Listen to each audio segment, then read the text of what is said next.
एक तरफ हम सुनते हैं, अरे वाह, इकोनॉमी तो रॉकेट बनी हुई है, नौकरियों की जैसे बारिश हो रही है। पर फिर जब हम अपने आसपास देखते हैं तो कहानी कुछ और ही लगती है ना? लोग नौकरी ढूंढने में परेशान हैं। तो सच क्या है? आज हम इसी गुत्थी को सुलझाने वाले हैं। ये जो हेडलाइंस में अच्छी अच्छी खबरें छपती हैं और जो असल में नौकरी ढूंढने वालों की ज़मीनी हकीकत है, उसके बीच इतनी बड़ी खाई क्यों है? तो जरा इस पर गौर कीजिए। ये एक ही कहानी के दो बिल्कुल अलग अलग पहलू हैं। एक तरफ हेडलाइंस हैं जो जश्न मना रही हैं, और दूसरी तरफ वो हकीकत है जो एक बहुत मुश्किल तस्वीर दिखा रही है। तो असली कहानी कौन सी है? और यही यही वो सबसे बड़ा सवाल है जिसका जवाब आज हम ढूंढने निकले हैं। चलिए इस गुत्थी को सुलझाते हैं और समझते हैं कि जो दिख रहा है और जो असल में हो रहा है, उसमें इतना बड़ा फर्क क्यों है। इसे समझने के लिए हम इसे कुछ हिस्सों में तोड़कर देखेंगे।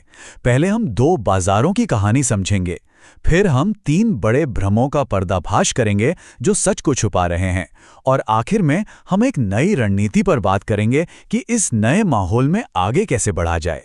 तो चलिए पहले झूठ से शुरू करते हैं। हेडलाइन का भ्रम।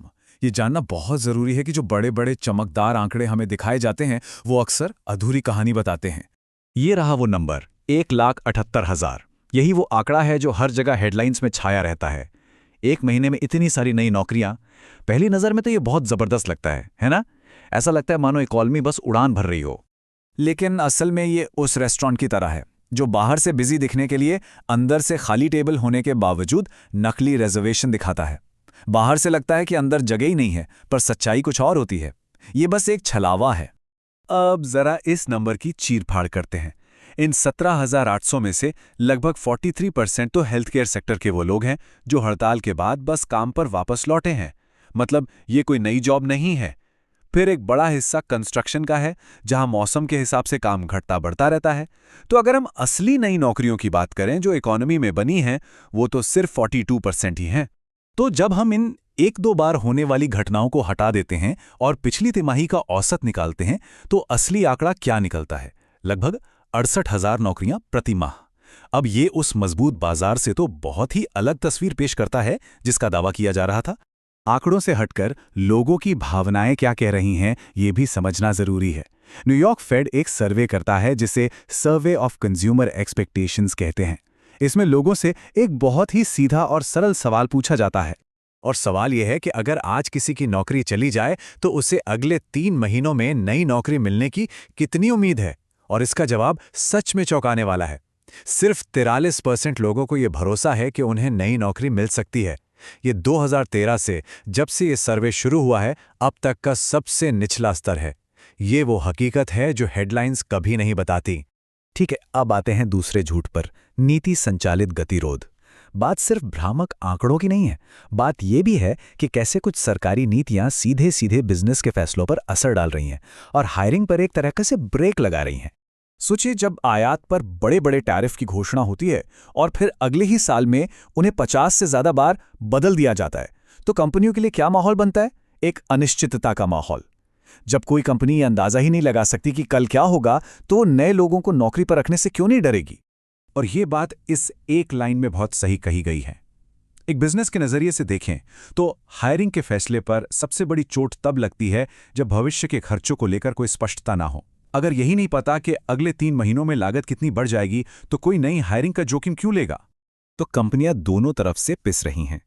एक तरफ इन बदलते टैरिफ की वजह से कच्चे माल की कीमतें बढ़ रही हैं, और दूसरी तरफ आप्रवासन पर सख्ती के कारण कुछ इंडस्ट्रीज में मजदूरों की कमी हो गई है, जिससे लेबर कॉस्ट बढ़ रही है।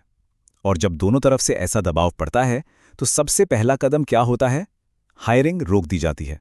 और अब आते हैं तीसरे और शायद सबसे पर्सनल झूठ पर, एक टूटी हुई हायरिंग प्रणाली।